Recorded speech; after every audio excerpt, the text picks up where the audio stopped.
gets, the better is to make our state better with more people. I'm only one person. Right. So, because people were asking if I was going to run again this year, and it was like, let me see where. Now we're live here, but I do that early because sometimes the time's out and then it fixes itself. So, I like to make sure we're good there. And then we have about a minute before we go live on the radio show. Okay. But yeah, this is just is a fun way for us to just give back. There's so much that we can do for our state. And if I don't know what South Bend needs, you know what South Bend needs. So you'll be able to share with us what that looks like. Yeah. So I'm excited about it. I do know what South Bend needs. Well, Mishawaka Granger. All right. Who's that? Okay. I'll make sure we made it, okay? Oh, that's sweet.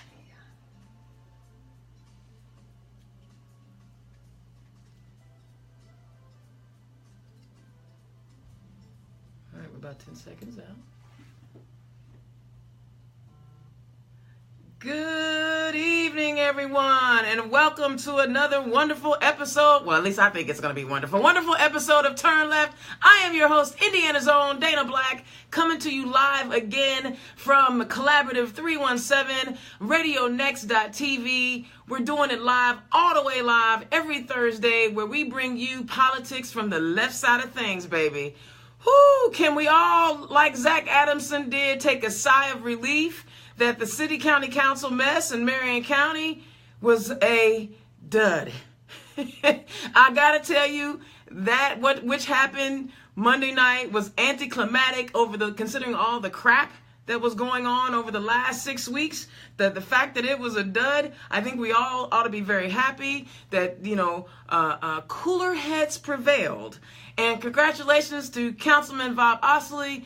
I think you're you'll be a great president for the City County Council, and I look forward to seeing what you do under your leadership. And I'm sure everybody, by the way, if you don't know, we had already secured President of the City County Council, Bob Osley, to come and join us on March 10th when IDAC and Marion and the Indiana Democrat Party come together and talk about the power of the black vote. So if you've not really had a chance to hear his story, hear his vision, hear his brain just tick, make sure you bring a pen and a pad because you might have to look up some words later.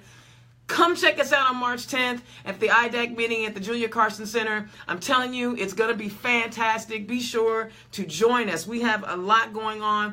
The whole point of this collaboration between IDAC and the state party is that we heard you. We were out there doing our platform discussions, and folks were talking about, they felt like the party only bothered with them when it was time to get votes.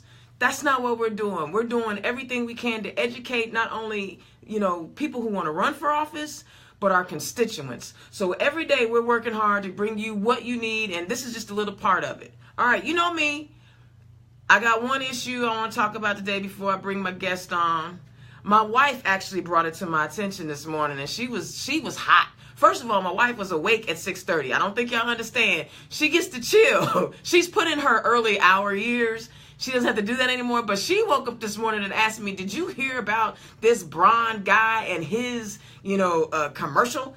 And I was like, baby, I don't even know what you're talking about. I hadn't seen it. This clown decides that it was okay in a political commercial to use somebody else's tragedy to push his immigration agenda.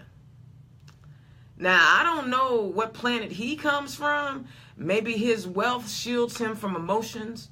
Maybe he's never experienced loss. Maybe he's never experienced loss of a spouse.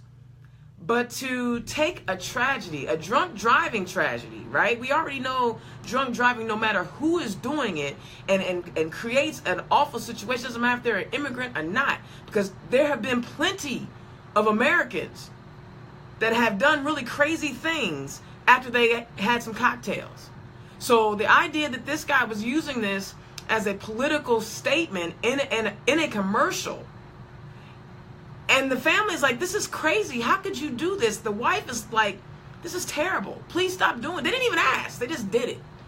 I don't even know what the family of the football player is saying, but Braun, that was low, man. That was really low.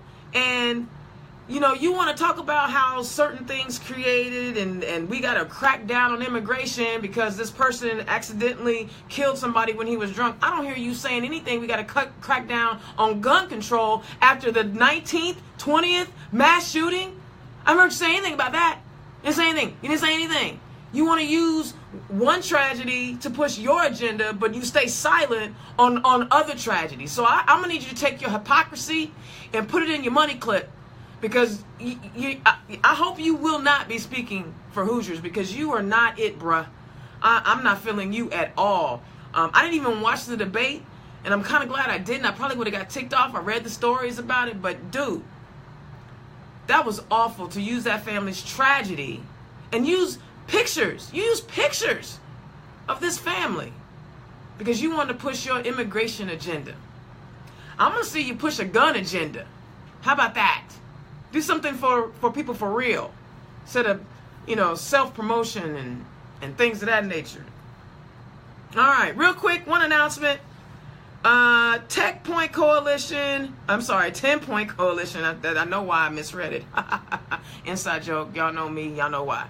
10-Point Coalition, in partnership with Top Flight Staffing, is having a job fair Saturday, February 24th from 10 a.m. to 10 p.m. at Fervent Prayer Church, 10512 East 38th Street, Indianapolis, Indiana, 46235. They are looking for handlers, welders, waiters, waitresses, kitchen help, stockers, cashiers, sales, office help, hospitality and dietary, transportation, maintenance, landscaping, and more.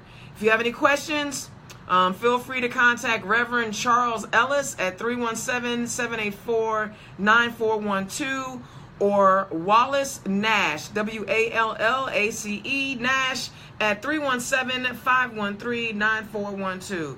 That's, you know, Freud is an amazing thing. You talked about Freudian slips. Y'all know why I messed that up. My people in my town know why I messed it up. All right. Hey, you know, I get excited when people come to talk to us on the show. We have another guest that has traveled all the way down from South Bend. I mean, you guys, listen, that is not an easy trek. It's not like getting on 65 and going 70 miles an hour for an hour and a half. No.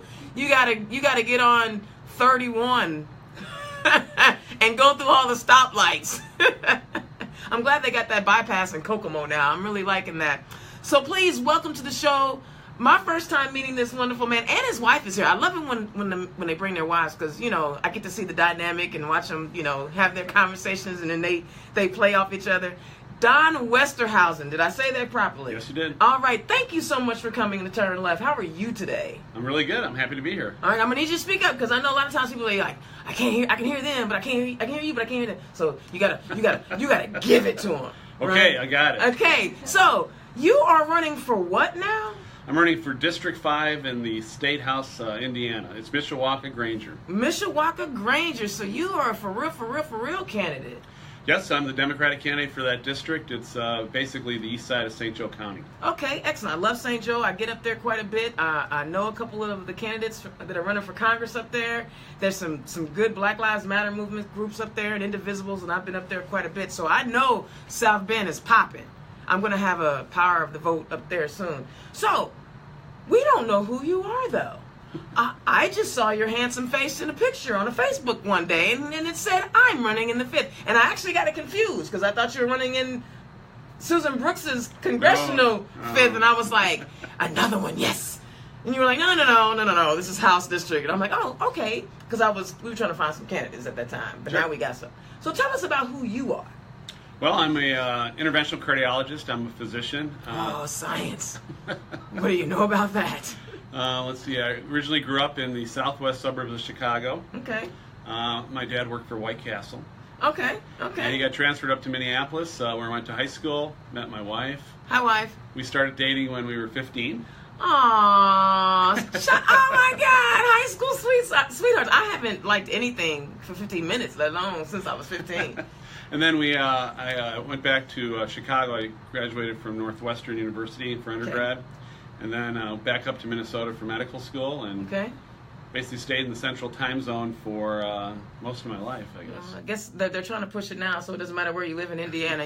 I saw that. You'll be in the central time zone. They're just kind of obsessed with that. I don't understand. So you're a doctor. You have a practice, I assume. Yeah, I've been running. We've been doing the full-time practice while we've been running the campaign. All my volunteers are also people who have full-time jobs, and we're just doing it after hours on weekends. That's how you do it. But I mean, why? Listen, I'm gonna assume I'm just a techie, so I don't know, and I work for the city, but I'm gonna assume. And you said you're a cardiologist? Yep. So I'm gonna assume that with that type of specialty, you're doing all right. You do know that those state house jobs pay about $20,000.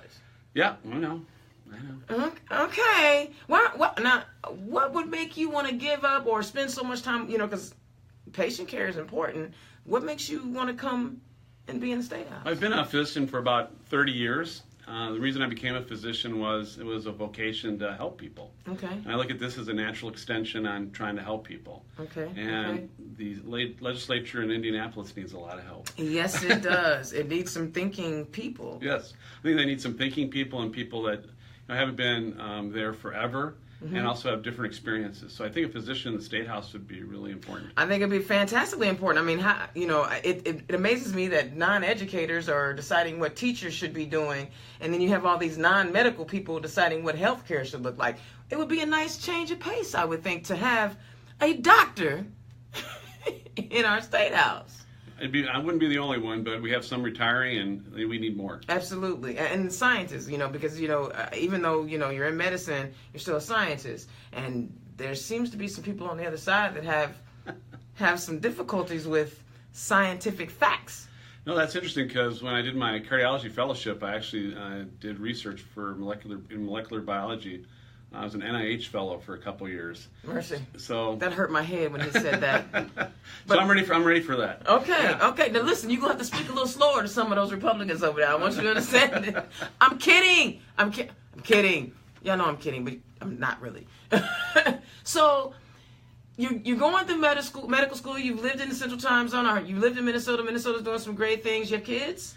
I have 3 children. Yeah, I have a son who's 31. He's a critical care and pulmonary fellow at IU. So it runs in the family. Right. All right. I have a daughter who's in her first year of Masters of Public Health at IU, and I have a son who's in a senior year in math education at IU. Wow. 3 for 3. 3 for 3. I have a cousin like that. She was 3 for 3 with the kids. My parents were just happy that we got out of high school without getting pregnant. Yay, me! But that wasn't going to ever happen. I wonder why. It could still happen. Other ways. Wait a minute, my clock has alarmed, honey. I mean, my clock is gone, and my alarm clock said "bring" about 5 years ago. I was like, "Your time up, girl. If you ain't gonna get this done now, it ain't finna happen." And I don't think my wife is a grandmother, so I don't. Nah, in fact, we were doing a back to school night for one of her grandnieces. And you had to go to Walmart and get all the stuff that you need. And Walmart was so stressful. We got back home, we were like, no kids. Walmart is a good birth control. That's what I'm saying. So tell me about some of the things that you're seeing up there in the St. Joe area that had you concerned the most. Well, I mean, the things that we were running on are education, healthcare, and then economic fairness. Economic fairness. Okay, so let's talk about each of those individually so we can get a good idea. Talk about your education. What does that look like for you? Well, so education, the biggest thing for me is I'm very concerned about public education in Indiana. And I'm a strong supporter of public education. Yay! How you feel about them vouchers? Actually, the guy I'm running against is probably the prince of the vouchers. And so I think the vouchers were a good idea initially to help kids who were in public education that weren't getting what they needed and they needed to go someplace else. But over the last 6 years, this thing has morphed into something that I think we just need to hold steady. We need to take another look at it. And the thing that really bothers me the most about the voucher system is I just don't think that people who use vouchers for private schools are on the same playing field as the public schools. Right, absolutely. And since 50% of Indiana's budget is education, the more money you take away from the public sector and putting into the private sector is making school districts have to try to raise taxes. So Mishawaka, which is in my district, they had to pass a bond so that they could basically supply their public schools with the things that they needed, because they basically lost so many kids through the voucher system and school choice. Wow. So I'm a big public school supporter.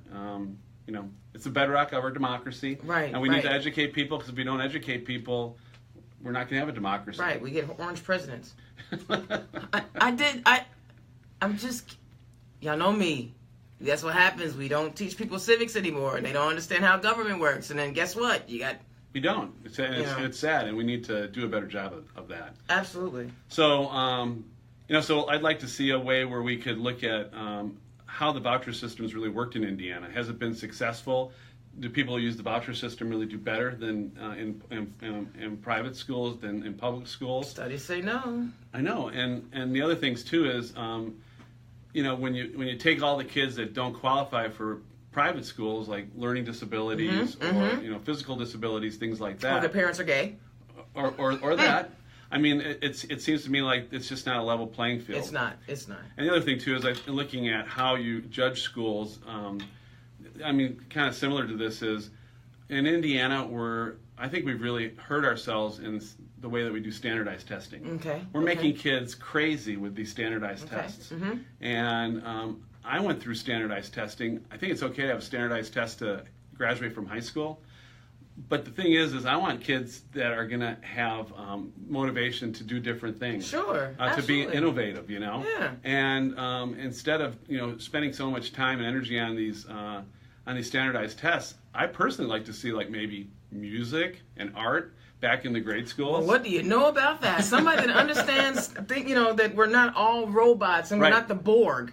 We're not the Borg, and we all aren't going to walk in the same line and have the same experiences. What do you know? I often think the people who keep, cutting funding for the arts and gym they were born at 42. Because obviously they forget what it was like being a kid and the joy it was on Tuesdays and Thursdays that you had art or music class and then you had gym class, and then, oh, by the way, our country is incredibly obese. Right. So now we've turned our children into sedentary kids. We don't even have gym or real recess anymore. We sit them down and cram them and think that that's going to work. So the other thing is it's early childhood education. So like art and music is probably best used when pre-K or kindergarten or in grade school. And we need to do just a much better job with like pre-K education. Okay. So one of the things I like to see is universal pre-K that's mandated in the state of Indiana. It's just not dished out to different groups of people. Like I think this year it's 15 counties. Okay. And you have to basically be near the poverty level. And then the really stupid thing is you have to have parents that work. So if you're being raised by a grandparent who doesn't work, or you're raised by somebody who has a physical disability that can't work, guess so what? You don't even you're not even qualified for. I didn't even know that. I didn't know those restrictions. That's crazy. It's crazy. And so, and we have so much money in this state, that we need to start thinking about how we're going to build the next generation, and what we're trying to keep those people here in Indiana to do great things here instead of going elsewhere. Yeah, because we have one of the worst. What do they call it? Brain drains. Because we don't have oceans to surf in and mountains to climb and beaches to lay out on. We have to offer a quality of life that make people want to stay, and we're not doing a very good job of that. No, Rifra, we're not doing a good job of that at all. That's true.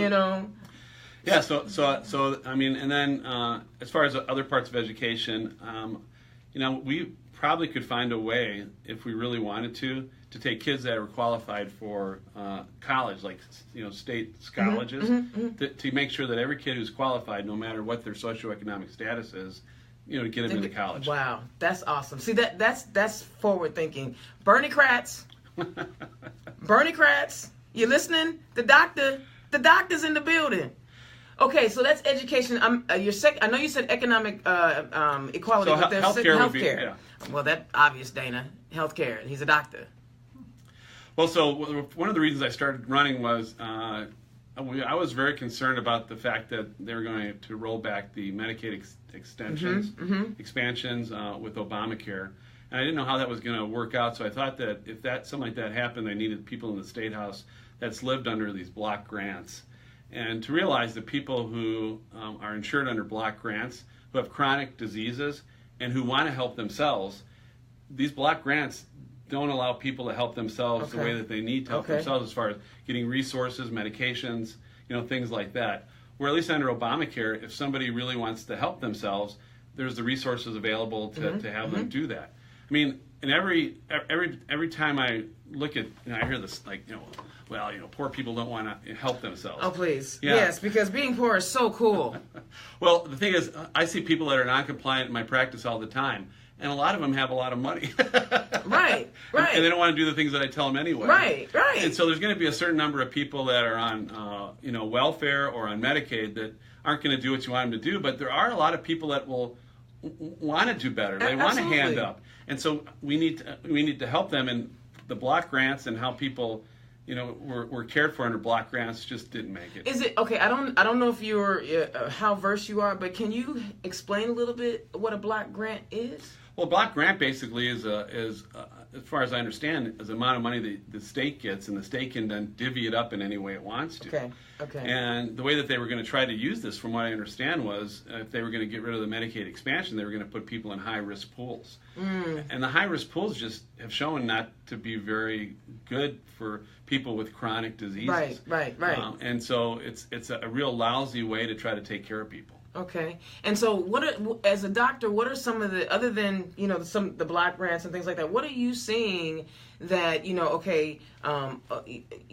because of Obamacare or because of access to health care, I can help these people in this way, other than, Well, it was just easier to take care of people. So, because they said doctors hated it, right? They no. I mean, I didn't hate it, and I had other doctors who didn't hate it either. So I think that there was the physicians that so in my town where I practice, there's at that time there was two different groups of cardiologists. Okay. If you went to one group of cardiologists and you had Medicaid, or you're uninsured, or you owed $5 on your bill, they'd kick you out of their practice. Jeez. And then there was us who do no harm. Huh. Then there was us who, we took Medicaid, we took patients who didn't have insurance, and it was kind of like if we could get a little money from the state, that was great. Right. But our goal in our practice was to make sure that we were the ones that were the gatekeepers to try to keep the people out of the hospital, to try to keep costs down. Okay. And part of that was, and all the guys in my group, we all really lived by, the oath that we took, and it's not about the money. It's about helping the people, and the money will come if you help the people. That is my philosophy. That's the thing. Yeah. So when you had Obamacare, you had a lot more people that could become, insured, and so that really it helped people. Now I understand. So I have a neighbor. So my neighbor, he really got hit hard by Obamacare because of he just got hit hard by the exchanges. He didn't get any subsidies. So I realized that there were people that actually got hurt by Obamacare. Sure, nothing's perfect. No. And, the sad part was that, in the 8 years that the Congress had to, 6 years, because it took 2 years to get Obamacare through. Sure. So the 6 years that, the Republicans had to work with the Democrats and our president, nothing got done. No, they just wanted to repeal it. Right, and so... They voted on it, 100 times to repeal it? It was at least 50, and so he's being kind. It was sad that that any kind of legislation like that, if it's going to be successful, needs tweaks. It has to be tweaked. Right. It was a starting point. Right. And that was the part that I couldn't understand why they didn't see it that way. But then Mitch McConnell had told everybody, if you give it to him, it's going to be hard to take it away. So he understood that once it was in place, it was going to be hard to dismantle, and they still haven't been able to dismantle it, and they got all three branches of the government right now. They're making it difficult. It is. It's getting worse. They're making it difficult. They're hurting people. Well, first of all, the idea that And we were just talking about this before the show started, the idea that all these old white guys were sitting around talking about health care, and there wasn't... There's no women in the room? There were no women in the room, and there were no people of color in the room. How about that? You don't think that there's genetics involved in any of this? No, because they're not scientists. They don't believe in climate change. They don't believe that there's nuances in genetics. So why would all these old white guys sitting around talking about what the rest of the world or what the rest of the country should be doing? Yeah, I did think that was sad, especially when you realize that women probably are the gatekeepers for healthcare Absolutely. For the vast majority of us. Prime example, my mother. Okay, so she worked in a hospital. She was not a nurse or anything like that. She graduated high school at 21, right? And she was a nursing assistant at Methodist Hospital. But my brother and I, we barely missed 1 or 2 days of school from literally kindergarten all the way to when we could drive. Once we started driving, and it was different, right? She couldn't keep an eye on you. Right. But my mother kept us healthy. And you're right. Mothers are the gatekeepers, so why wouldn't you have more women at the table? Well, especially the women they had. I mean, like Susan Collins, I thought, would have been good. Murkowski would have been good. I mean, so to say that you're not going to engage those people up front and then do it behind closed doors was, and as fast as they did it, it was sad. It's very sad. So the other thing about healthcare that interests me tell was me. It goes into public health and into quality of life in Indiana, and also the environment, and also jobs. Absolutely. So in Indiana, we're great in business, right? You could read it. I mean, at least taxes. There you go. Okay. Call it what it is. We're great at not making corporations pay taxes for all the infrastructure that they use. Right. And so, and we're decreasing taxes at a time when we just had a $400 million deficit this last. And we had what, a $300 million in education deficit. Well, it was it's $22 million right now. 22 million. Yeah, and I think it's going to be about $60 million next year. And they have a fund that's about $300 million that they're going to have to take from. Right, because they couldn't add up how many students were going to be in the school. Right, Yep. And that was kind of and that makes mistakes happen. But I'm just saying, it's a $22 million mistake, dog. Well, what I'm trying to say is, if we're going to have these kind of issues, maybe we shouldn't be trying to decrease the corporate taxes. The revenue over the next few years, right? Of course not. Especially since we capped, property taxes. Thanks, Mitch. And so, anyway, but the thing I wanted to stress was, Indiana is pretty poor, and we're in the bottom 10 states for infant mortality. Yes. We're in the bottom 10 states for overall health. Yes. We're in the bottom 10 states for air pollution. We do really poorly. We're in the bottom 15 for obesity, diabetes. And I'm a bariatric patient, so I get it. So we only pulled ourselves out of the bottom 10 about 2 years ago. So we ended up at be 39th, for overall healthcare. Yay, we're not. Woo! And part of that is the fact that we don't spend money on public health. I mean, in St. Joe County, I think if I remember right, it's we spend $20 per person per capita. Where Massachusetts will spend in the hundreds of dollars, and Alaska will be over $200. Really? Yeah, and so for priorities, people, for a state that is expecting to have a $3 billion surplus, depending again, on we need to start looking at what we do for the most vulnerable people in our society, and part of that was this whole Department of Child Services thing, and that whole debacle on what's occurring right now, and all these things relate to the health of children, the health of vulnerable people. I mean, when you're talking about infant mortality, you're talking about the most vulnerable. Absolutely. And so when I talk about healthcare, I mean we also need to look at how we're actually treating our citizens for healthcare and what we need to do to be better. I mean, I don't want to be in a state that's next to Mississippi for infant mortality. Well, I tell people all the time, we're really 2 professional sports teams away from being Mississippi, Alabama, and Arkansas. You take away the Colts and the Pacers, what makes us different? Not a lot. Not a lot. No. And so I think that's huge, and I think we need to find ways to make that better. So in that vein, for example, is air pollution. So 85% of, and this might go into the economic equality as well. Yeah, go, man. You're doing your thing. I love it. I love it. So 85% of electricity in Indiana is made by coal-fueled power plants. And then we passed a bill last year to de-incentivize renewable energy, so that'll stay steady for a little while longer. Well, and the sad part about that is this is not only an environmental and healthcare issue; it's a jobs issue. So, so number one, we have 4 of the 22 super polluters in South, Western Indiana. I'm beginning to think you've been listening to my show. No, I'm sure he knew that already. One of them is, it's like Davies County has an infant mortality rate that's double the national average. Wow. And it's the worst in Indiana, and they have one of the 4 coal producing electrical power plants. And we don't even know how bad it is because they don't even have anything set up to monitor air quality in that part of the state. Really? Yeah, I think only 30 counties have air quality monitors, and they don't put any in southwestern Indiana. Huh. So I wonder why that. Evansville. I'm watching. Y'all know I've been talking about y'all. I'm coming for you. And so the thing is that 85% electricity from coal, on average, the United States is each state is about 30%. So we're way up. The only state that burns more coal than we do is Texas. And at least then they're bigger. There's like, not that it's better that they burn coal, but at least they're bigger. And then the land mass and their airspace is much bigger. And then as of like Crazy. 2015, we had like 48,000 jobs in renewable energy with 2,500 jobs in coal. And then we passed this bill last year. It's SB 309. SB 309, and the only way they got it passed, because it took them 2 years, they grandfathered in so many things. But they did a similar bill in Nevada, and it cut investment in solar energy by 90-some%.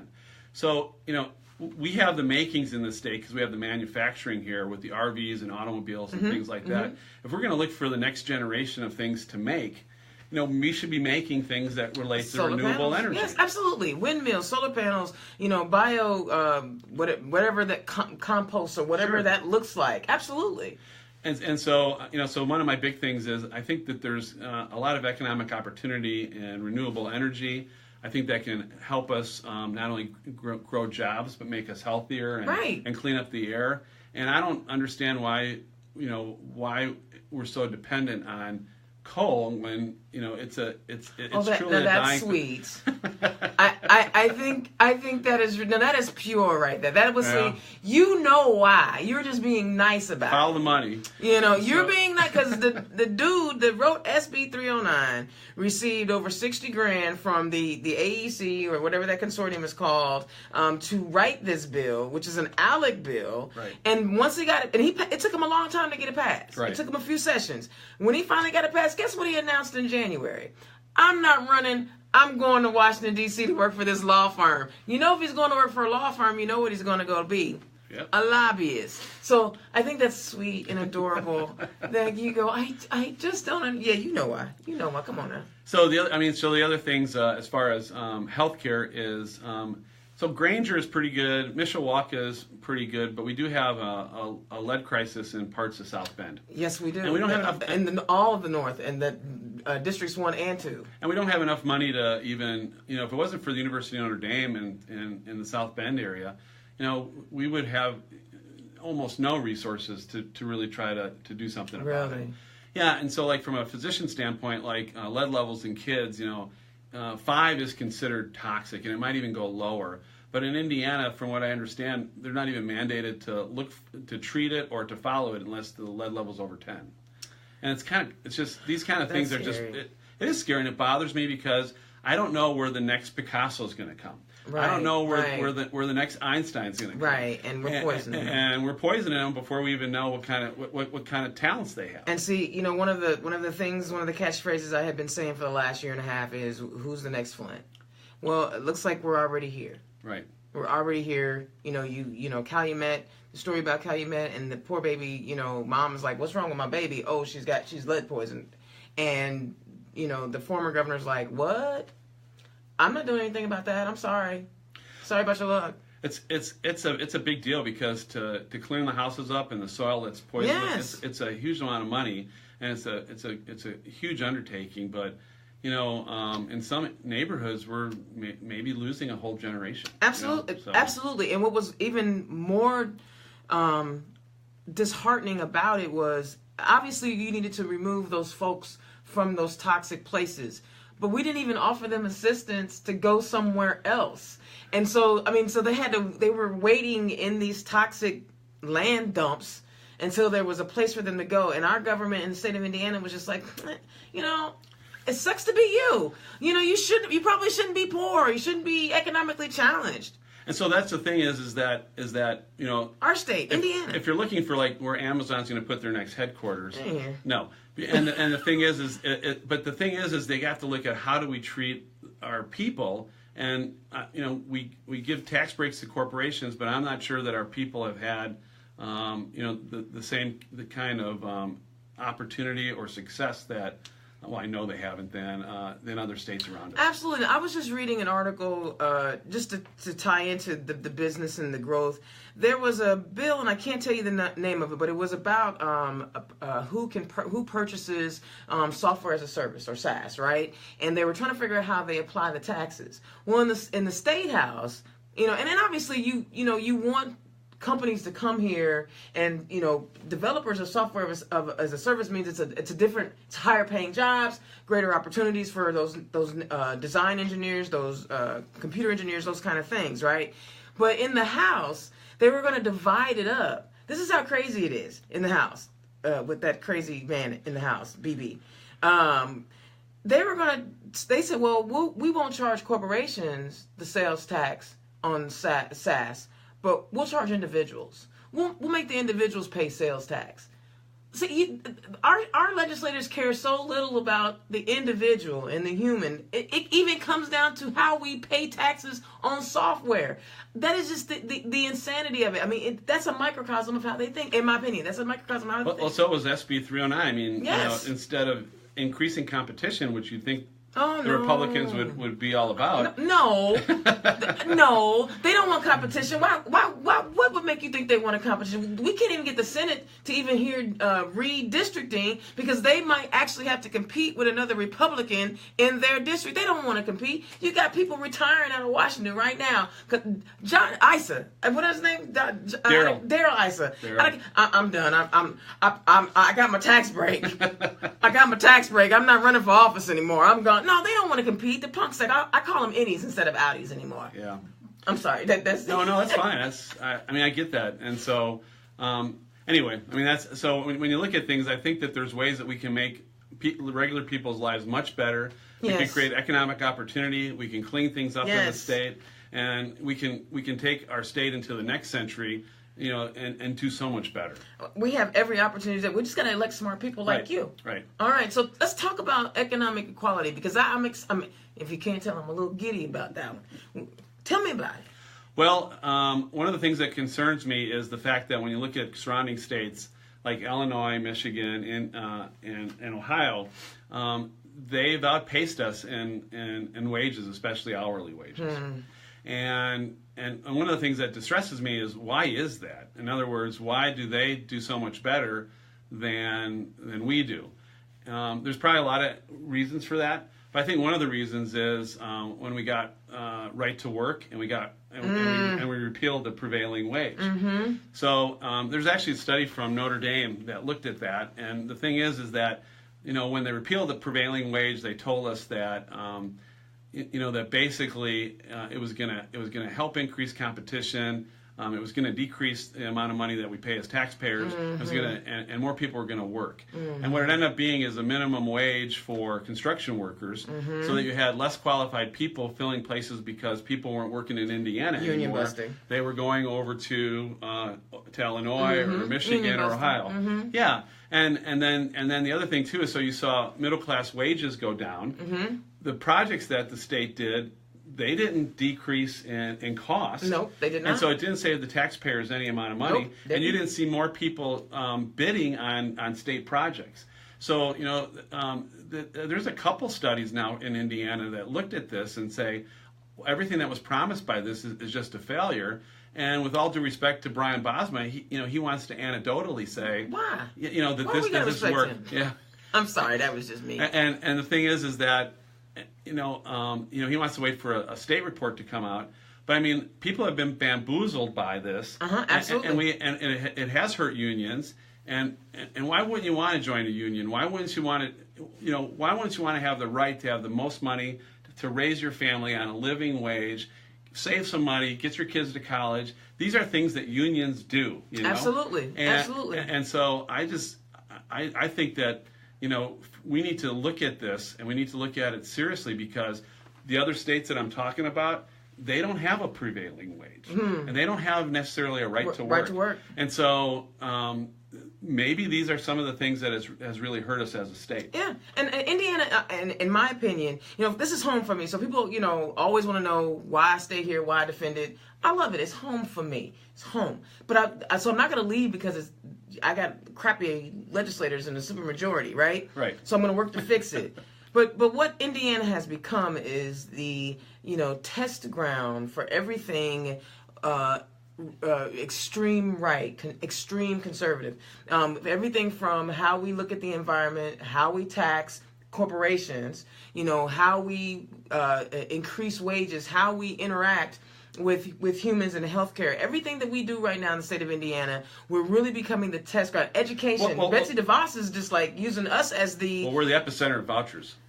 So, but I was just going to say, though, we're not the total test center, because if you look at Kansas, and you see what's happening to Oklahoma. So what did Oklahoma do this last week? They have the same governor who decreased taxes on corporations, just like we're doing now, and they're to the point now where they can't subsidize their services. Yep. Schools are only 4 days a week, and now they're thinking about raising taxes.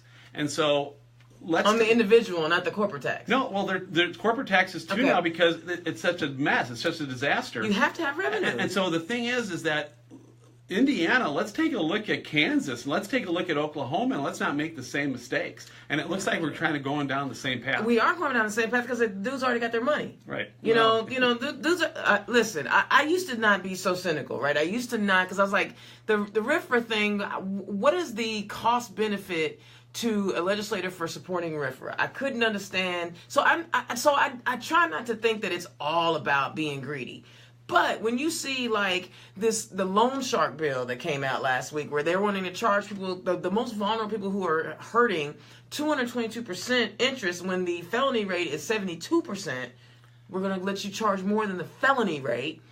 And you find out that the organization spent $160,000 to lobby and get this thing through, and nobody in Indiana really benefits from it other than the employees of these companies. Why even bring that bill up? There's so many other things that we need done. Right, and this thing got pushed through. I mentioned it earlier. I was at the Latino breakfast, the Latino Institute of Indianapolis. They do wonderful. I think I said it right. ILI. So y'all figure it out. They had their annual lunch, and they do a legislative luncheon, and Senator Tim Lannon was there, Representative Terry Gooden, Representative Brian Bosma, Senator Jim Merritt, and Representative Harris from District 1. They all came down, they sit on the panel, they take tough questions, and I listened to Brian Bosma talk. 1 minute, he talks out of both sides of his face right now. 1 minute he says, well, he was speaking on this one particular bill, and he was like, yeah, I was the leader, and it changed because I was the leader, and I made this change. And then when Senator Lannon asked him, well, you going to talking about another bill, are you going to give this bill a hearing? He's like, I don't have any control over that hearing. I don't have any control over that. And oh, by the way, he said out loud to everybody, in case you think I'm lying, there were other people in the room, about another 200 people. He says he does not change his stance based on the complexion of his audience. Not sure why you would say that. Not sure why you would say the complexion of my audience. That Poonam Gill, she's running an 88. That's right. So the thing is that one of the things that really bothered me was we had an independent commission on gerrymandering, and they decided that we should have an independent commission to set up districts. And we had 2 years ago, we had a bunch of people testify for that, and then they just blocked it in committee. And this year, they get paid, man. I know it's and it has to come from the top to a certain extent. Absolutely. And so the thing is that so this year they're coming up with rules. I think I'm not even sure that's going to go for a vote. But it's just let's just get this done.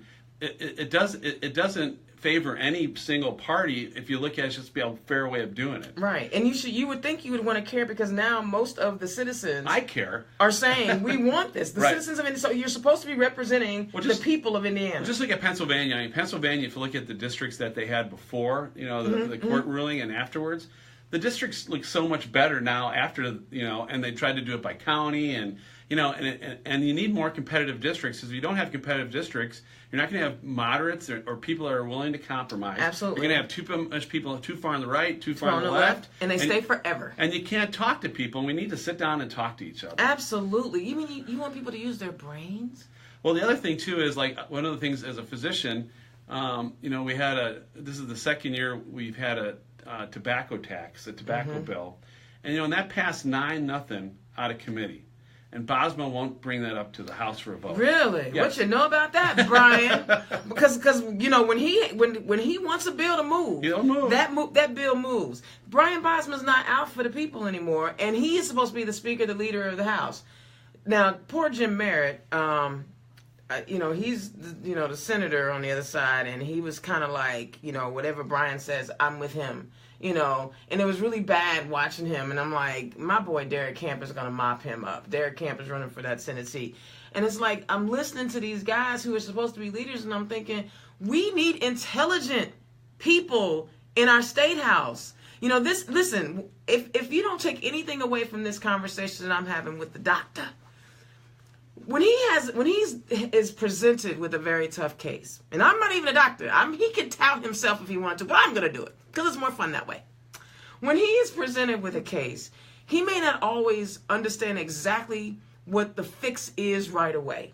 He's going to have to diagnose it. He's going to have to run some tests. He's going to have to talk to the patient and find out how that patient is feeling. He's going to go through a series of fact-gathering maneuvers to come up with the right solution for this patient.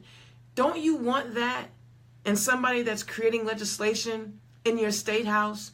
Don't you want someone who has the natural inclination to look at all sides of the situation before coming to a conclusion? This is what, if you don't take anything else away from this conversation, you already know he's left because he's on the correct side of everything. Think about, you guys know being a doctor is not easy. Studying how the heck you remember all 130,000 bones in the hand is amazing. But the idea that you have to be systematic in how you come to conclusions, that's what we need in our state house. Those are the kind of folks that we should be electing. Forget about all the other stuff. This man, and granted he's on our side, and I'm so happy about that, he understands how to look at all sides, and I bet you don't have a problem talking to the other side either, do you?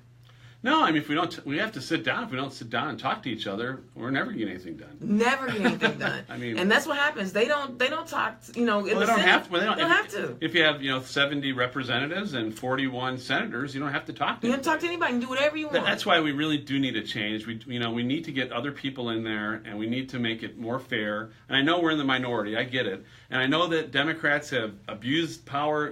Absolutely, absolutely. But let's change it. Absolutely. Let's get it to a fair playing field. I mean, Indiana's 45% Democrat, 55% Republican. Right. It is not 70-30. It is not 70-30. It is not 41-9. And it's not 9-2 or 7-2 either. No, it's not. It's not. So I just sit there and think to myself, we can do so much better, and we have so much potential in the state. It's just, let's use it. Absolutely. I think we're just wasting it. I mean, and we're not putting our energies in the right place. We're not trying to move forward. The idea that there's a bill out right now that they're discussing about whether or not a parent should opt in or opt out in sex ed. Come on, people. Give me a break with the sex ed.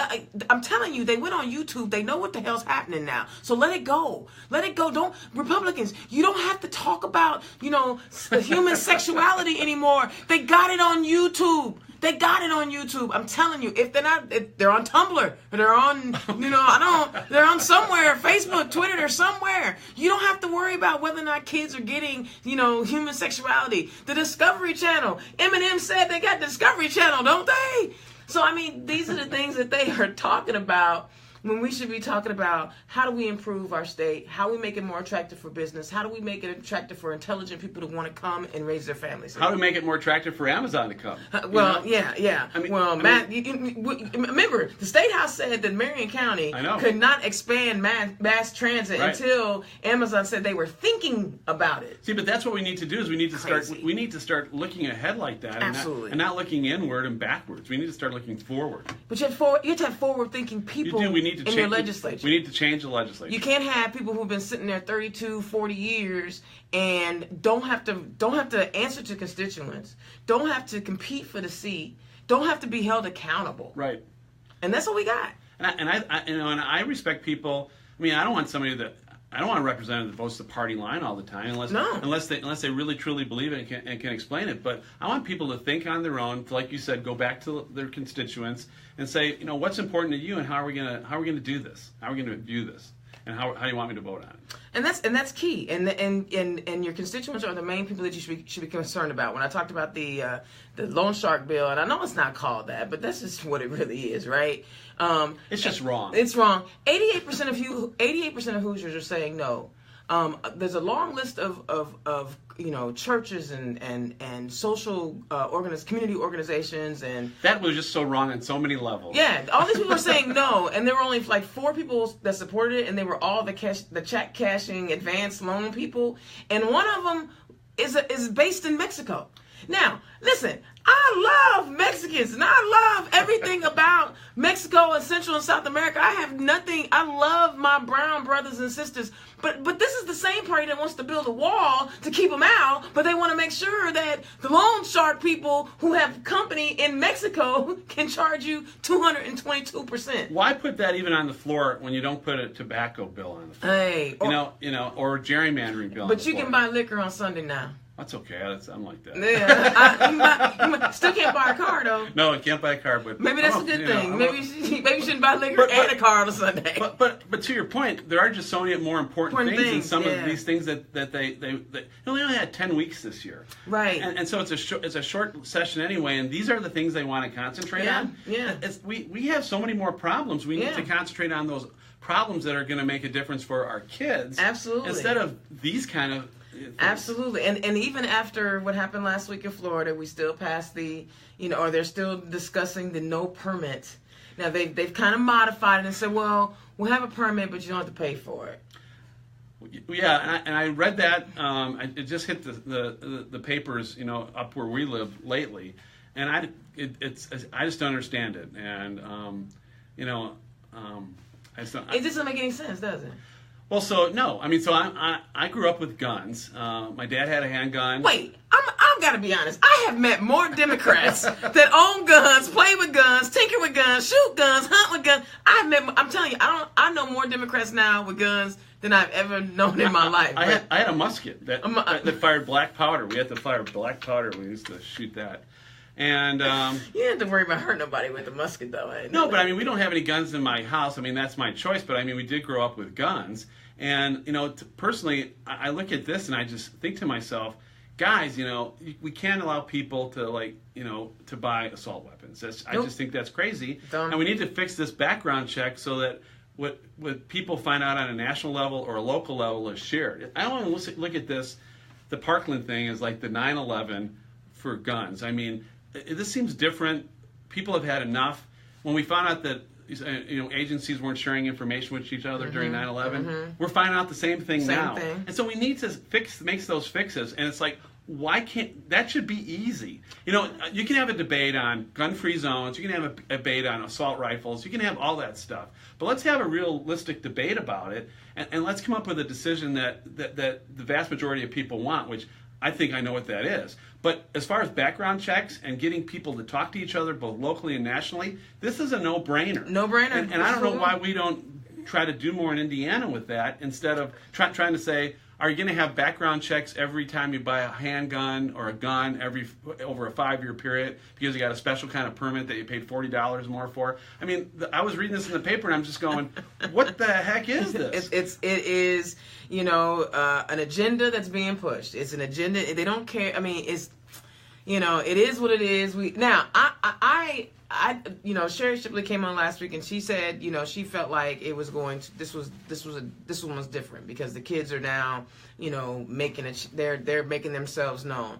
But until we change the people who are elected, and unfortunately they can't vote this year, but they're going to be able to vote next year and the year after that. They coming for y'all. The young folks are coming, and we got to give them, as Democrats, we got to give them a reason to work with us. But people are feeling like it's different. I hope it will be different. But I'm telling you, for me, I'm still not convinced because there will still be enough people to vote Republican. And if they didn't move, if they were not moved by little elementary-aged white kids getting shot. See, I disagree with you. I think the Republicans were moved. And I think that the vast majority of people in the NRA, they're law-abiding people who want to protect their families, who want to go out hunting, and who want to make sure that people are educated in gun safety. It's these leaders of the NRA that give all this money to these guys. It's almost like the NRA now is, for some people, the badge of being hard right. Mm-hmm. And I think the vast majority of Americans actually think like we do as far as this particular aspect of gun control. And like I said, I don't look at the NRA as being the membership of the NRA as being anything other than like normal people. I think it's the leadership of the NRA. But here's the deal: you're more afraid of the NRA than sending your kid to a school that could be shot up. See, that's where I don't understand it. See, because most of these guys, not all of them are old white people. Some are young white people, right? Some of them are young people, period. And they have children. We finally have a pregnant senator. First time in history, a pregnant senator. All these years, who knew, right? Who knew the senators could get pregnant? Oh, you elect more women, they get pregnant. Anyway, these guys are more afraid of an organization and what that NRA means and what they could do if they came into their district and rallied against them in a primary than what it could happen if they sent their child to a school. And mind you, schools with brown and black kids already had metal detectors. Oh, I know. Right? It's not the schools that, it's not the brown and black schools. They already had the metal detectors and the armed guards. In fact, one of my buddies, Satch, was saying that she was dropping her son off and there's an armed guard that stands outside. There's an IMPD officer that stands outside. So these are not in brown and black neighborhoods. So think about this. And the majority of our elected officials are white.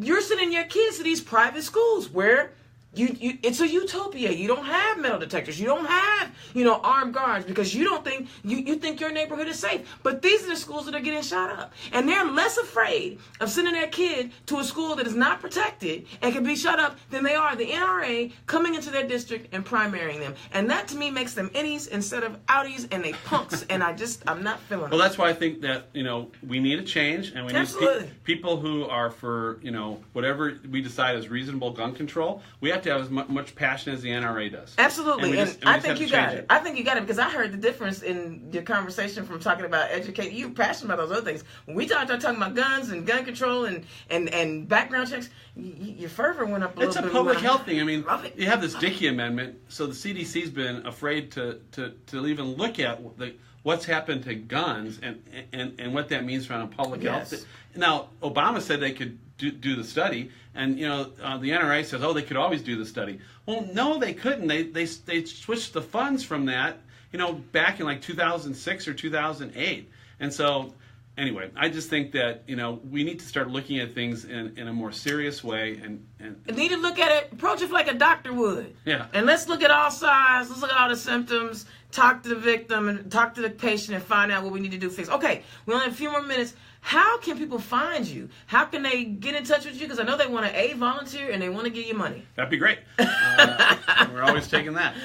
So we're redoing our Facebook page, but our Facebook page is votewesterhausen.com. So it's VOTEWESTERHAUSEN. And we have a pretty decent Facebook page. The Facebook page has a lot of our issues. I think I've been spelling your name wrong. No, you probably have not. It's probably maybe you have.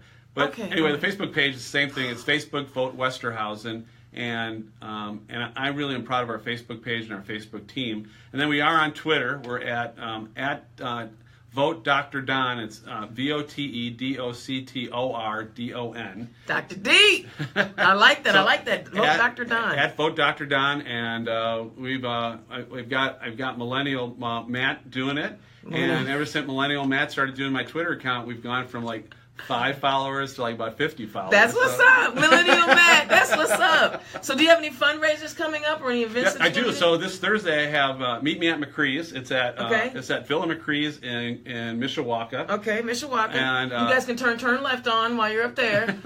And we can do that. We can do that actually because it's from 6:30 to 8:30, so we could absolutely do that. Yes, there you go. And so hopefully anybody wants to come out and meet me and talk to me about the issues. I'll be there for 2 hours on March 1st. Excellent. So he has a Facebook page. He has a Twitter account. Follow him. Listen, the guy is smart. I mean, you cannot take anything away from that. Democrats seem to be possessing a lot of smart people. We know Sherry Shipley told us last week, she was like, yeah, I'm smart. You should elect me. And I loved it. I loved it. Hey, I loved it. We need to look at things differently. We need to stop looking at who we elect as, career politicians. Although, don't elect someone as president who's never won anything. Let's just look at that. But if there's running for a House seat, is this your first election or first campaign? I ran for school board a long time ago. Okay, so I lost. That's all right, but at least you've run before. Yeah. Before you decided to run at 46. At 46? Yeah. I mean, I'm just saying. You trying a few things out before you run for president. Yeah. You're not just gonna run up. Come down your golden escalator and be like, I'm president. No, I've done a lot of things. Okay, yeah, and you probably haven't filed bankruptcy 18 times and been sued 43 times. No. No, good. See, these are the kind of folks. Y'all know me. I got a minute left, and I just want. But listen, Don, thank you so much, Dr. Don. I love it. Thank you so much for coming all the way down from South Bend. We really appreciate it. But I think you're gonna earn some votes, and I think you're gonna earn some fans because I'm telling you, you're smart, you got it together, you're putting a good campaign together, and you brought your wife. And she gave me the thumbs up, so I think we did all right. Hey, you know what? We'll be back again. Indiana's own Dana Black, Turn Left, Radio Next. We're doing this thing. Catch us tomorrow. I know that we're on Indiana Talks. Gary Snyder hooks us up by replaying the show on Fridays from 3 to 4. We got a lot of stuff going on. The state party is moving and shaking. We got a lot of movement. Congratulations to Bob Osley. Next week, I believe Anna Murray is going to be on. She's coming up from the south in Indiana. So we always have great candidates coming on, great people to talk to. Thank you so much. Indiana's own Dana Black, Turn Left. I will see y'all next week. Play that one, turn that off, and then we finish here. We almost need an engineer.